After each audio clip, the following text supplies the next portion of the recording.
I grew up playing games all my life. In fact, my father used to teach game theory at UCLA, so he'd bring games home for us to analyze, and we'd analyze them together. So my brother's 4 years older, and he used to teach me games too. I remember growing up that I could actually beat most of my brother's friends at a lot of the games we'd play.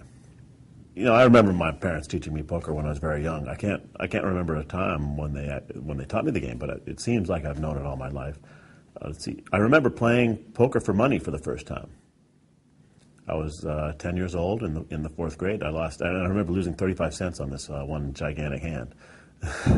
So I guess that must have had an impression on me. I decided I didn't really want to lose at this game anymore. In high school, I used to play every weekend at least once with a group of friends. I remember I had my code name for my parents. I told them I was going babysitting because I made as much money in these games as my friends would make babysitting. So. Also around that time when I was in high school, we used to go to Vegas every once in a while. You know, we'd all get in a car, go as cheaply as possible, split gasoline, split a room, you know, go to these cheap buffets. My reason for going to Vegas was a lot different than my friends. They were there to have fun. I was there to make money, actually. I was there, and it wasn't so much that I was going to make a lot of money. I was there to play poker and prove that I could earn a living, which is that I'd go there, I'd win enough to pay for my hotel room, pay for gas, pay for food, and come back with just at least a little bit of money. And I really thought of that as transition into manhood because it proved that I could, make my way in a really tough environment like Las Vegas. In 1994, I made a very conscious decision. I told myself, I'd always loved playing poker. I'd always enjoyed poker. But I made the conscious decision, I really want to know how to play poker really well at an expert level.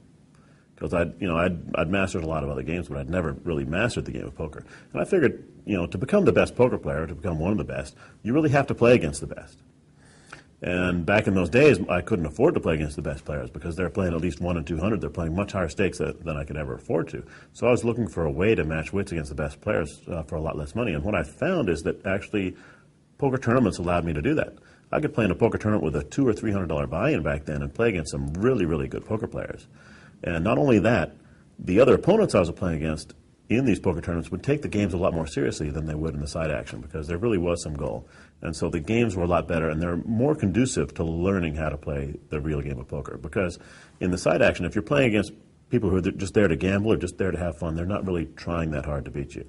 So you're not going to learn that much. You might learn how to beat these guys, but you're not going to learn how to play the real game of poker. Come learn, chat, and play with the pros at FullTiltPoker.com. Now available on the Mac.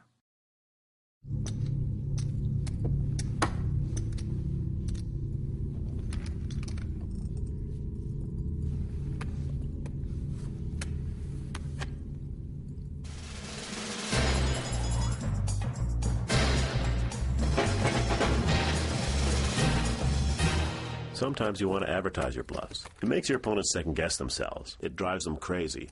But mostly, you're setting them up for later. Learn from the pros at FullTiltPoker.com.